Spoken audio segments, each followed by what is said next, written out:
Alright, so today we'll begin from scene 5. So we see in scene 5, Hammond and Warner, they are on a hunt. And the hunt image is used here by Dekker metaphorically to suggest, the amorous pursuit of women. But they are actually on a hunt, we see here, and they were pursuing deer, and they look for it when the deer enters the garden of Old Ford where Rose was staying. So Hammond says, "Cousin beat every break, the game is not far. This way with winged feet he fled from death, whilst the pursuing hounds, scenting his steps, find out his highway to destruction." The game, that is the animal who is being chased, it is not far and it was being pursued by the hounds, so it must be very close by. Besides, the miller's boy told me even now he saw him take soil and he hallooed him, affirming him so embossed that long he could not hold. He saw him take soil, that is, the deer was exhausted and sank onto the ground. So the miller's boy told them that it cannot go very far because it was exhausted. "If it be so, 'tis best to trace these meadows by Old Ford." And then the noise of hunters and the boy enters. "How now, boy, where is the deer? Speak, sawest thou him?" "Oh yeah, I saw him leap through a hedge and then over a ditch, then at my Lord Mayor's pale. Over he skipped me, and in he went me, and holla the hunters cried, and there boy, but there he is, mine honesty." So the boy, in a way, the boy speaks is very funny. He imitates other speeches and says that he entered the pales, that is, by crossing the fences, he entered into the garden of Old Ford, the mayor's house, that is Otley's house. And we remember that Otley sent Rose to this house, which is a little far from London. "Boy, God mercy, cousin, let's away. I hope we shall find better sport today." So perhaps we will find better sport. He means better animals which could be hunted, but it so appears that he finds something other which is even better, that is, he finds the ladies. In the next scene we see that this hunting continues, and Rose and Sybil are talking. "Why, Sybil, will thou prove a forester?" So, "Sybil, are you going to behave like a hunter?" "Upon some, no, forester, go by," which means by my faith or by my soul, I am not going to be a forester. "No, faith, mistress, the deer came running into the barn through the orchard and over the pale." So the deer came running into the orchard and crossed the fence and got into the garden. "I wot well I looked as pale as a new cheese to see him, but we..." She puns on the word pale, which both means a fence and also the pale complexion. So I was very pale seeing the deer entering. "Up with his flail and our nick with a prong, and down he fell, and they upon him, and I upon them." So there was a lot of chaos in the garden, and the servants fell upon the deer, and all of them tried to catch the deer. "By my troth, we had such sport, and in the end we ended him. His throat we cut, flayed him, unhorned him, and my Lord Mayor shall eat of him anon when he comes." So the deer was caught, and they butchered him because they wanted to cook its meat. And she jokingly says that when the Lord Mayor returns, he will eat this meat. And then horn sound, which means that the hunters, Haman and his friends, they were coming close. Hark, hark, the hunters come, you are best take heed, they will have a saying to you for this deed. So you better be cautious, Rose tells Sybil. They will ask explanations because you have done this misdeed. That is, you killed their deer. Haman, God save you, fair ladies. Ladies, oh gross. That is stupid. So Sybil is very derisive about these hunters. Came not a buck this way? No, but two does. So doe is the female buck. So Rose says that no buck, but two does, by which she is referring to herself and Sybil. So Rose uses this hunt imagery in an altered context to refer to the amorous hunt. And which way went they, Faith? We will hunt at those. So if there were two does, then we will hunt them. At those, upon some, no. When can you tell? Sybil says. So Sybil says that you cannot hunt them. So when can you tell is a phrase of defiance. Those who came late, you give your attendance. Upon some, I. Sybil, good Lord. Wounds, then farewell. Wounds is an oath which means God's wounds. Sometimes it is written as zounds with a Z. So here wounds mean God's wounds. So let us bid goodbye. Haman, boy, which way went he? This way, sir, he ran. This way he ran indeed, fair Mistress Rose. Our game was lately in your orchard seen. So the boy also confirmed that the deer entered into the garden. Can you advise which way he took his flight? Sybil, follow your nose, his horns will guide you right. So Sybil alludes jokingly to the horns of the deer, but she actually means that you will be led by the horn like a cuckold.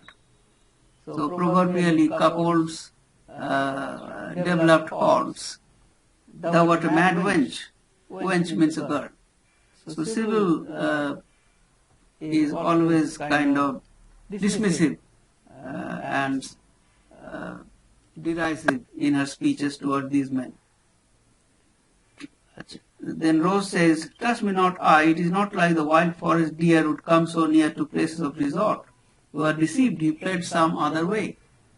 So Rose tries to misguide them by saying that a deer won't come here. Which way my sugar candy, can you show? Come up, good honey sops, upon some, no. Because Warner calls her sugar candy, so Sybil calls him honey sops. Honey sops means bread soaked in honey. Why do you stay and not pursue your game? Sybil, I will hold my life that hunting nags be lame. That is the mares, nags. So their hunting nags are lame. That is why they cannot follow them anymore. A more deer is found within this place. Now Haman has caught up with the joke said by Rose and begins to use the same metaphor and says a more deer is found within this place. Punning on the word deer, because they are homonyms, deer which is the animal and deer that is one who is loved. So from this speech Haman begins his quoting of Rose. Now this we will see this quoting of Rose by Haman is kind of a foil to Lacey's quoting of Rose. So whereas Lacey in a way stoops to conquer, to use Congreve's phrase, Lacey persists in his courtship of Rose and takes the risk of angering the king by not going to France, and he takes the disguise of a humble shoemaker. So the image of the persistent lover in Lacey is contrasted with the courtship by Haman, who is not very sincere in his courtship. So we'll see that very quickly when he would find it very difficult to court Rose, he would give up and go for some cheap girl or some ordinary girl. Just a second. And Rose replies, "But not the dear, sir, which you had in chase." So you may have found somebody more dear, but it is not that deer which you were originally chasing. I chased the deer, but this deer chased me. So Haman is quite arrogant and says that though I chased the deer, but this deer, that is alluding to Rose, chased me, as if he is being pursued by those. The strangest hunting that ever I see, but where is your park? And she offers to go away. So Rose is quite sweet in her speech. She does not feel offended by Haman's speech and just offers to go away. Haman, "'Tis here, oh stay." So where is your park? That is where you were chasing the deer. And Haman said, "It is here. And since you are the deer that I am chasing, so you stay. Impale me and then I will not stray." To impale means to put a fence around a place, but it also has a sexual suggestion. So it is a body pun on penetration, to impale, to penetrate. "They wrangle, wench, we are more kind than they." What kind of heart is that dear heart you see? A heart, dear heart. So now they pun, Warner puns on the word heart, H-A-R-T, which means a deer, and H-E-A-R-T, heart. "Whoever saw the like? To lose your heart, is it possible you can?" Rose is also punning on the word heart. So to lose the deer, is it possible to lose the deer? Or is it possible to lose one's heart? And Haman in reply says, "My heart is lost." That is, I lost my heart to you. That is, I fell in love with you. "Alack, good gentleman, this poor lost heart would I wish you might find." So Haman pursues his courtship. So this elaborate courtship we see is continued in a witty manner and following a kind of mannerism which is was found among gentlemen and gentle ladies. The Rose says, "You by such luck might prove your heart a hind." So luck also means horns.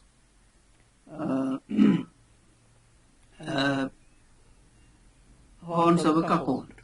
So Rose says that if you have such horns, if you have such luck, then you might prove a heart. To a heart you might prove to be a hind. That is, the hind is the male deer. "Why, luck had horns, so have I heard some say," Haman says. So this is a proverb, luck had horns. That is, if my luck was horned like a hart. Haman opens himself up to Rose's cuckold jest. So he is punning on this word luck and probably also referring to Saint Luke, whose emblem was the horned ox. So basically, witty speech using puns. Rose, "Now God, and be it His will, send luck into your way." If it be His will, then let God send luck in your way. Then Otley enters with his servants.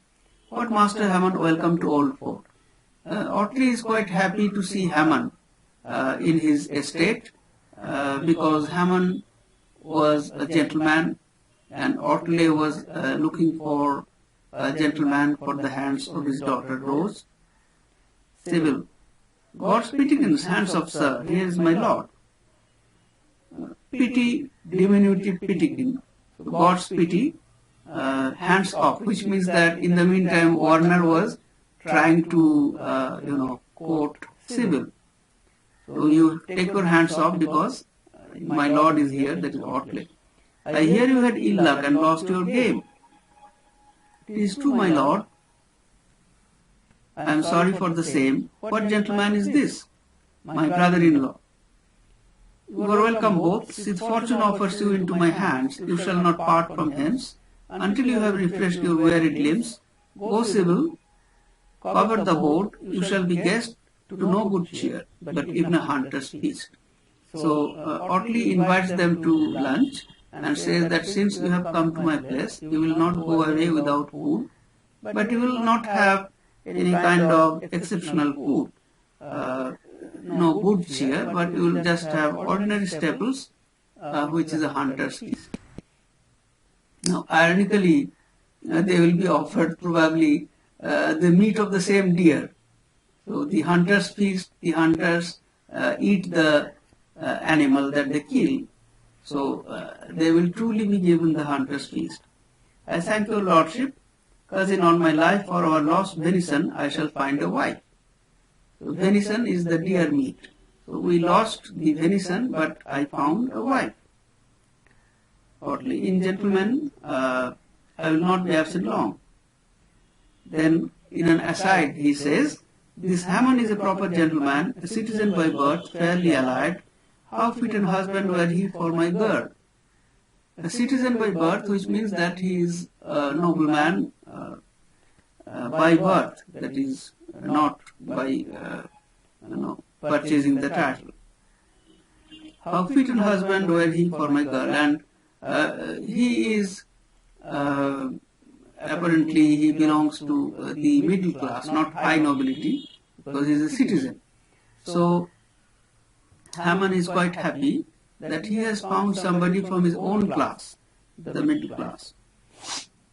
Well, I will win and do the best I can to match my daughter to this gentleman. So it is his secret plan that he will try to marry off Rose to Hammond. Okay. So we finish this scene. Any question here? Okay. So we go on to the next scene. Here, Lacey, the skipper, that is the captain of the ship, Hodge and Fur, they enter, and Lacey is disguised as Hans, the Dutch shoemaker. The skipper, he is representing the owner of the ship. The owner of the ship, who owns the merchandise, he cannot show his face. There must be some reason. Maybe he does not have the license to do commerce here, or he may have some criminal record. Whatever the reason, he cannot show his face, and therefore he cannot sell his goods. And the skipper is representing him, the captain, and he will negotiate on behalf of the owner. Ixal you what again? Hans, the skip that common from Candy is all wool by God's sacrament, and sugar, civet, almonds, cambric, and Alidingen, thousand thing, nehmt it Hans, nehmt it for your Mr. There be the bills von Laden, your Mr. Simon Eyre shall have good copen, was again you Hans. So with this accented Dutch, and which is a corrupt Dutch, but kind of it can be understood, he says, I will tell you what, Hans, the ship that comes from Candy, that is Crete, is all full by God's sacrament of sugar, civet, almonds, cambric, and all things. A thousand things. Take it, Hans, take it for your master. There are the bills of lading. Your master Simon Eyre shall have a good bargain. What do you say, Hans? So we find here reference to a great number of luxury items, merchandise which were highly coveted, like civet, the civet cat from whose extract perfume was made, and sugar, almonds, cambric. Cambric was very fine cotton, and a thousand things. So we see that in this play, things acquire a great importance, and the items of consumption, merchandise, they take upon themselves a kind of role in this play. What zeggen die kopen slopen? Laugh or laugh. So Park is ridiculing the skipper, the captain, for his language. Lacey says, "My lieber brother Park, bring Mr. Eyre Tordenson van Swaniken. Dear shall you find the skipper and me? What second you brother Park? Do it, Hodge, come skipper." So the translation in English would be, "My dear brother Park, bring Master Eyre to the sign of the Swan. There you shall find the skipper and me. What do you say, brother Park? Do it, Hodge." So he tells them to bring Simon Eyre to the sign of the Swan, which means that there must be a pub which has a signboard depicting a swan.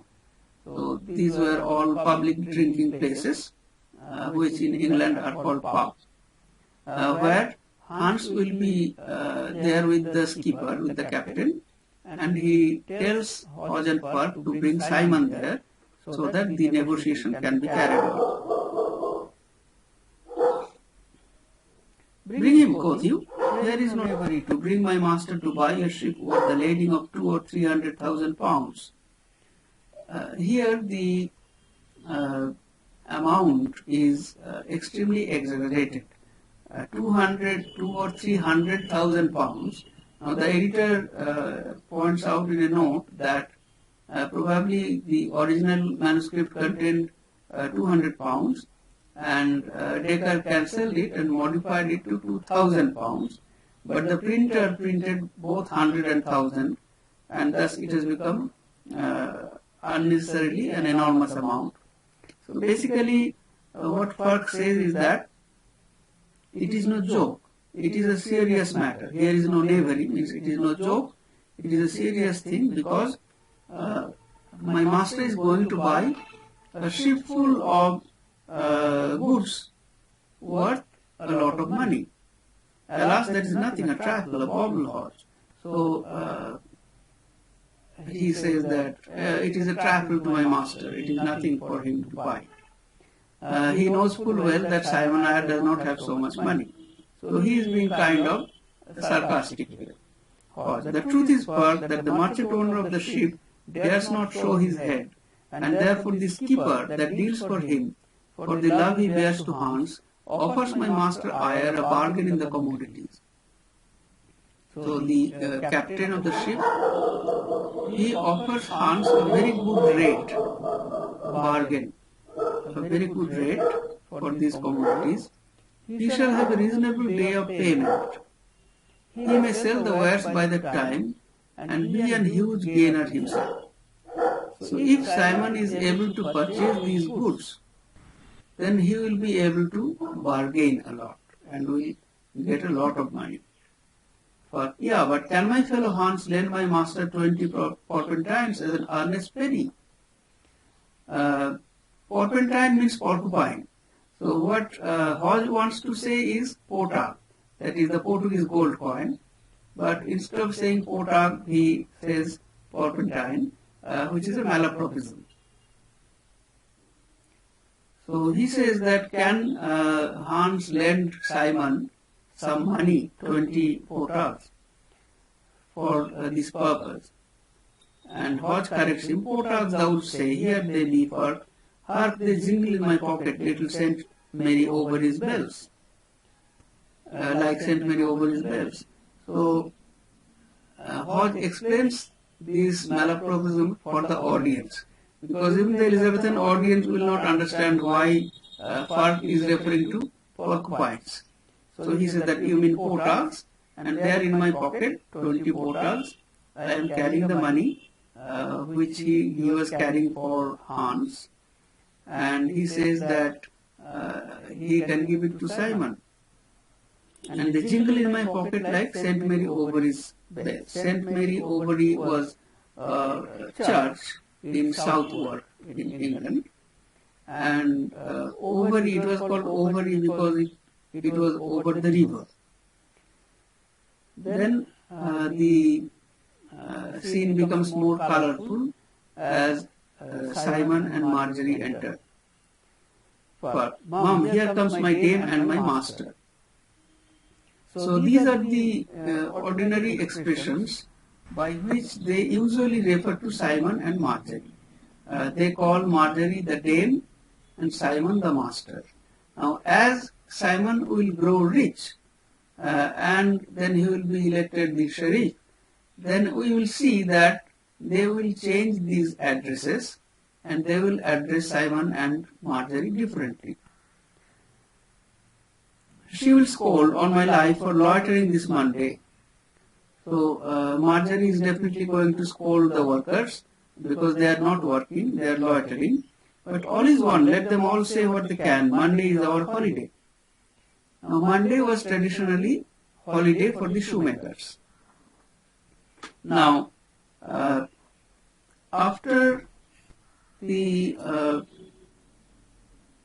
Simon becomes elected the sheriff and he becomes very rich, and then he bargains with the king, he prays to the king for giving them the use of the guild hall, and the king grants that prayer. Then Simon gives all the workers a holiday. And as we see that this is the title of the play, The Shoemaker's Holiday. Now here also Fark is saying that Monday is the holiday for shoemakers. Now why is this issue of holiday at all important in this play? It is important because here Dekker wants to show the work ethic of the artisan class.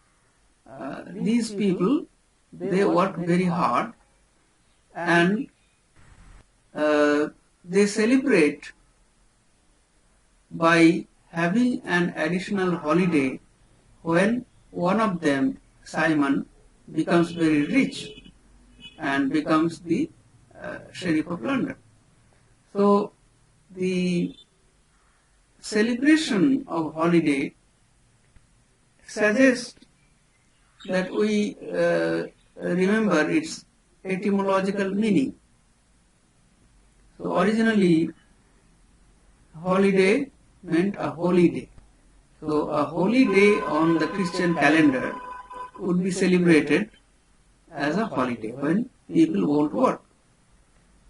Just like Sundays were meant for not working, because in the Bible God created this world over 6 days and He took rest on the 7th day. So this 7th day in the Old Testament, it is called the Sabbath day, Sabbath, and this Sabbath day is the day of rest, and therefore good Christians are not supposed to work on that day, but they are supposed to go to the church and to worship God.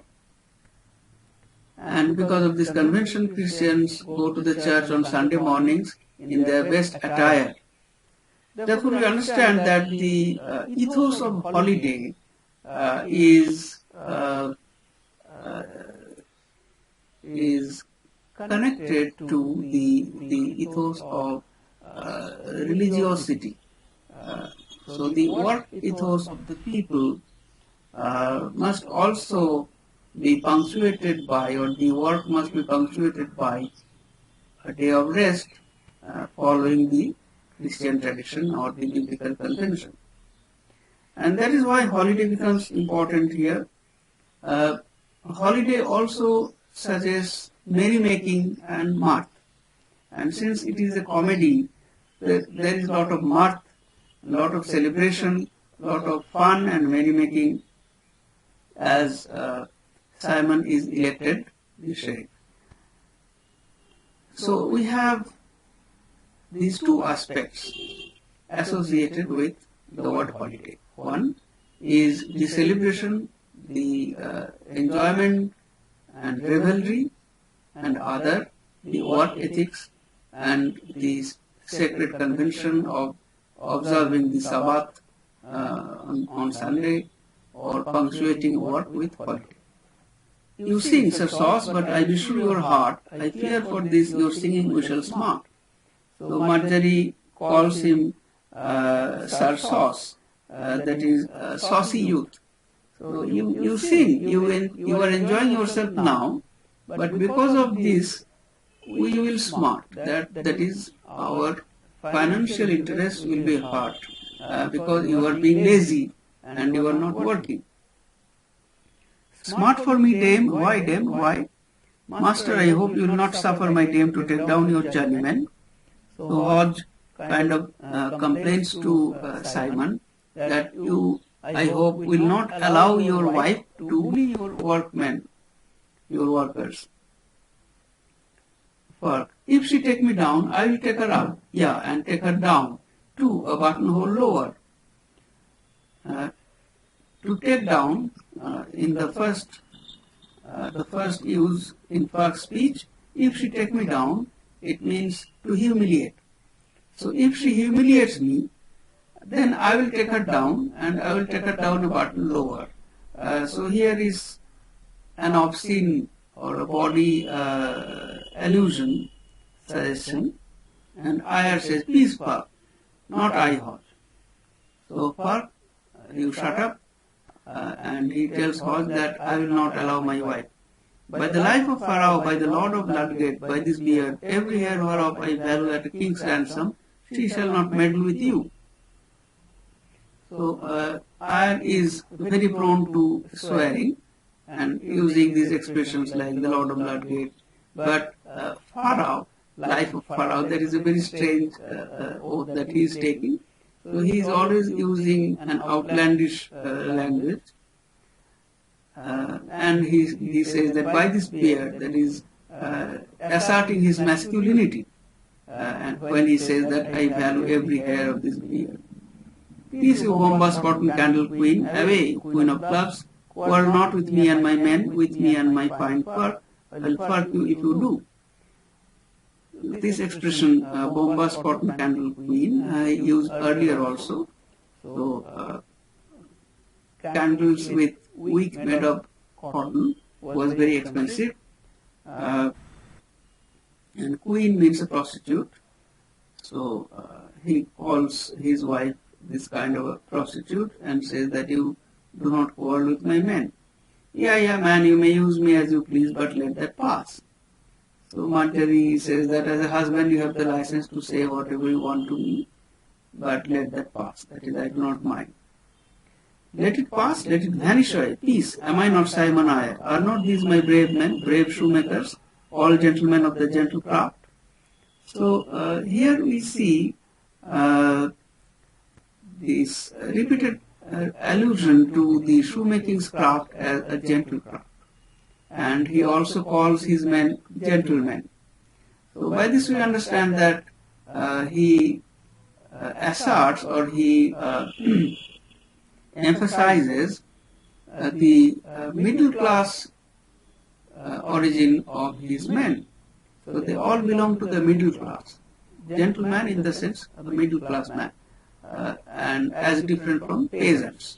So they belong to the middle class. And this class identity is very important here because in this play we find a kind of class, we won't say conflict, but difference, class difference. The difference between the nobility and the middle class is represented very clearly, and how the two classes cannot accept each other, which we find in the dialogue between Otley and Lincoln, that they do not like each other. So there is an undercurrent of hostility between the two classes, and this is emphasized through such expressions referring to the class. Besides this, there is also this allusion to the race distinction, different in race, where the Dutch character or the Dutch disguise of Lacy, the Dutch is pitted against the English, and the distinction between the English and the Dutch, that is also emphasized.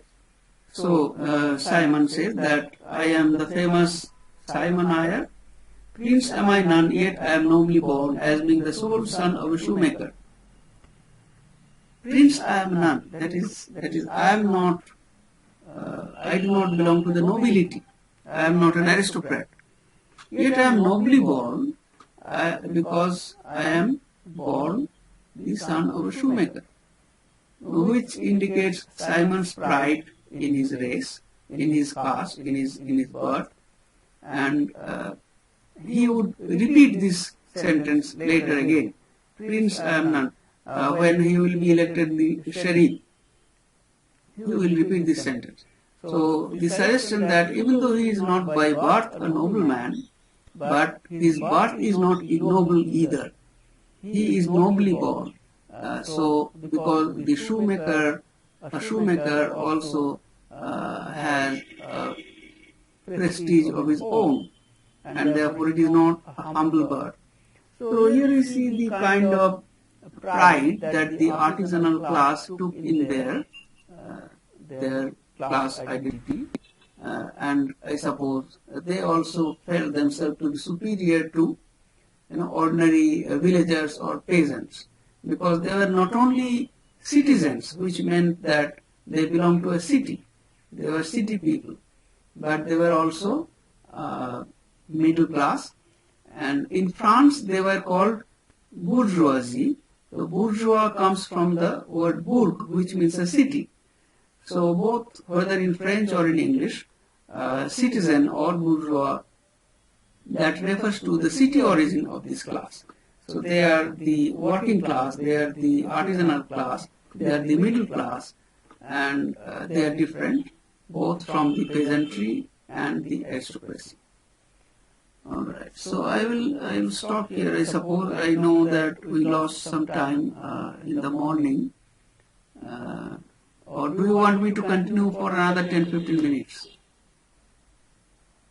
Okay, sir. Is it okay with you if I continue for another 10-15 minutes? Marjorie, yes, it is well. I must be called rubbish, kitchen staff for a sort of names. Because Iyer calls him melt like kitchen staff. That is the garbage of kitchen, as it melts away. Similarly, you are just rubbish. You are not worth anything, so you just go away. But we see that Marjorie does not have any grudge against Simon for treating her like this, which means that the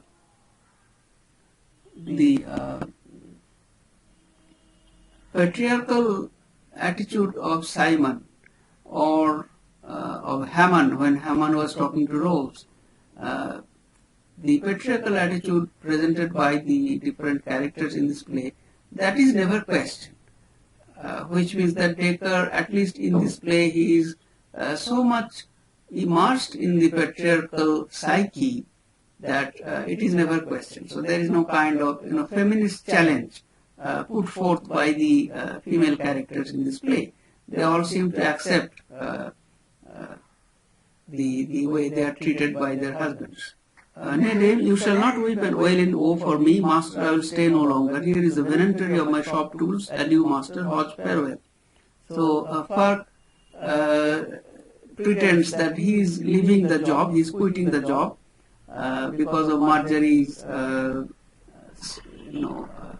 bullying him or humiliating him, and says that the wife need not weep, Marjorie need not weep, because he was going to quit. And he says this is the inventory, but again a malapropism, venantry, which is supposed to create humor. So I am giving you a list of all my shop tools, so I am not taking away anything with me, and adieu, I am quitting the job. And Hodge says, nay, stay, Fark, thou shalt not go alone. I pray let them go, there be more maids than Malkin, more men than Hodge, and more fools than Fark. So Marjorie is quite peeved now when Fark and Hodge try to blackmail them by pretending to quit. And she says that let them go. Always there we can find maids Malkin was a common name for a girl. So there will be always more maids, more men, and more fools. And by saying this, she is also calling for a fool. So Fark is also getting angry. Fools, nails, if I tell you now. God's nails. So that is another oath. So if I wait now, then I will be further humiliated. My guts might be turned to shoe thread. So if I still continue in this job, then my guts may be turned to shoe thread. That is, there can be no end to my humiliation. And if I stay, I pray God I may be turned to a target and set in Finsbury for boys to shoot at. So Hodge says that if I do not quit my job now, then I may as well be turned into a target for archery. And sometimes in England, a target in an archery field would often be represented by a Turk, or would be called a Turk. Traditionally, because of the hostility between the Turks and Christians. So, Hodge says that I should also go, otherwise I will be turned into a target. Stay, my fine names, you arms of my trade, you pillars of my profession. So from this speech of Eyre, we see that skilled workmen, they were always highly valued. So Simon cannot afford to let them go, because it is not very easy to find such skilled workmen. So he calls them the pillars of his profession. What shall a tittle-tattle's words make you forsake, Simon Eyre? So, tittle-tattle, good for nothing, referring to Marjorie. So her words, will you forsake me for her words? I want kitchen stuff, rip you brown bread Tannikin out of my sight.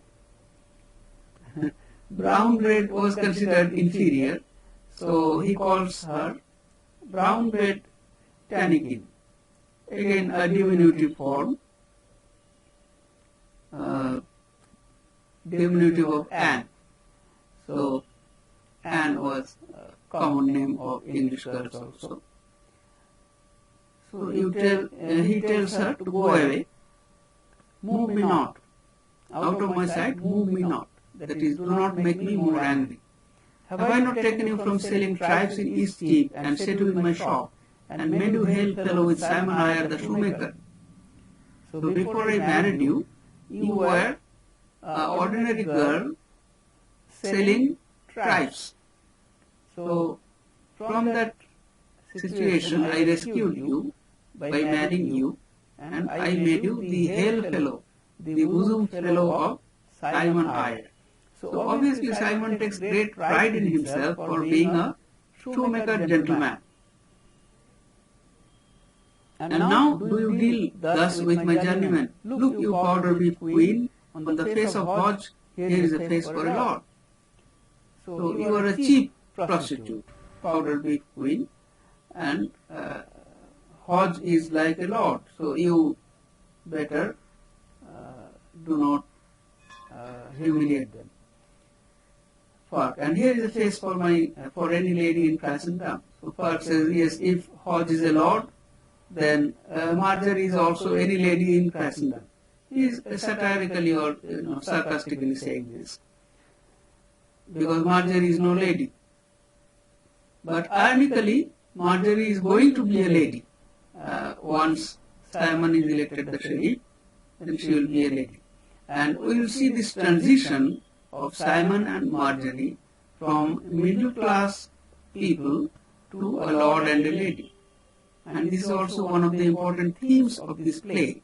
The theme of getting rich, quickly getting rich, and movement across the class, from a lower class to a higher class, which indicates the class mobility in the Elizabethan period, that people could suddenly get rich and could move higher into the class, into a higher class. Rip you chitterling, avaunt. So Titterling means sausage. So you do not speak in this manner. Boy, beat the tapster of the boat's head, fill me a dozen cans of beer for my journeyman. So Simon orders the boy to bring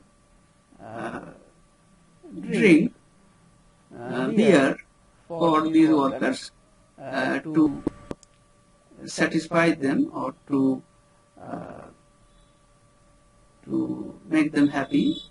And we see that even though he says a dozen cans, but actually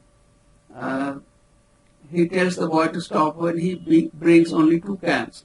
Then the boy enters with 2 cans. Here you mad Mesopotamians, wash your livers with this liquor. Simon's way of calling peculiar names or addressing his men in extravagant fashion. He calls them mad Mesopotamians. Wash your liver with this liquor. Where be the odd 10? No more. So here are only 2. So where are the 10 others? And he says no more. No more, Madge, no more. Well said. Drink and to work. What work does the watch? What work? So now he is telling them to work and says that you cannot indulge only in drinking. So what is it that you are working on? And Hodge says, I am making a pair of shoes for my Lord Mayor's daughter, Mistress Rose. So Simon is happy with this response because Hodge is making a pair of shoes for a girl belonging to the middle class. And Puck says, and I a pair of shoes for Sybil, my lord's maid. I deal with her. I deal with her as an obscene suggestion, but he says that I am making a pair of shoes for her maid. And Ayar is angry hearing this. So we see here the class reaction of Simon. He says, Sybil, fie, defile not thy fine workmanly fingers with the feet of kitchen staff and basting ladles. Ladies of the court, fine ladies, my lads, commit their feet to our appareling. Put gross work to Hans, yerk and seam, yerk and seam. So he says that such a lowly job as making shoes for a maid, a working maid, a servant, should not be done by good working men. So you are in a superior position and therefore you should not make shoes for a serving maid. But you leave this work for Hans. Why? Because Hans is inferior to you for 2 reasons. One is that he is a journeyman who has only recently joined. So he is junior to you in profession. And secondly, which remains unsaid but implied, that he is a Dutch. So racially he is inferior. Therefore let him do that job. And you do not do it. And yet, yerk and seam refers to the action of the shoemaker when the shoemaker stitches a shoe and then pulls the thread and then again stitches and again pulls the thread. So seam is stitch and yerk is pulling. Now this expression also has a sexual innuendo. For yerking and seaming, let me alone, and I am come to it. So I am very good at it, yerking and seaming, so you leave that to me. So Park uses this expression with a sexual meaning. Well, master, all this is from the bias, that is off the point. So this is not the real issue here. Do you remember the ship my fellow Hans told you of? The skipper and he are both drinking at the Swan. Here be the potacks to give earnest. If you go through with it, you cannot choose but be a lord at least. So Hodge tells him or reminds Simon that you remember what the ship that Hans told you about, and the captain of that ship, he will be at the Swan. So they will be drinking at the Swan, and here are the potacks which you can give as earnest money to the captain. Nay, dame, if my master proves not lord, and you a lady, hang me. So Park says that, suggesting that through this transaction, my master will become a lord and you will be a lady. And at this point, Marjorie does not believe him. So she says, yeah, like enough, if you may loiter and tipple thus. So then she is being sarcastic. She means that there is no chance of this. If you waste your time drinking and loitering, if you do not work, then there is no chance of my master, my husband becoming a lord. Tipple, dame, no, we have been bargaining with Skellum Skanderbeg canoe Dutch Spreken for a ship of silk cypress laden with sugar candy. So far refers to the Dutch skipper. Skellum may mean scoundrel or rogue, and Skanderbeg was the legendary 15th century Albanian fighter against the Turks. What Fark means is that you do not know that we are negotiating with a Dutch skipper. Canoe Dutch spreken, that is, canoe speak Dutch. So we are negotiating with this man who is a rogue. We are negotiating with him for a ship that contains Cyprus, silk from Cyprus and sugar candy, which contains a lot of valuable merchandise. Peace, Fark, silence, tittle, tattle, hodge. I will go through with it. So Iyer shuts up everybody and says that you need not talk anymore. I will go to the inn, I will go to the place and go through this transaction. So I suppose we stop here today. Do you have any questions?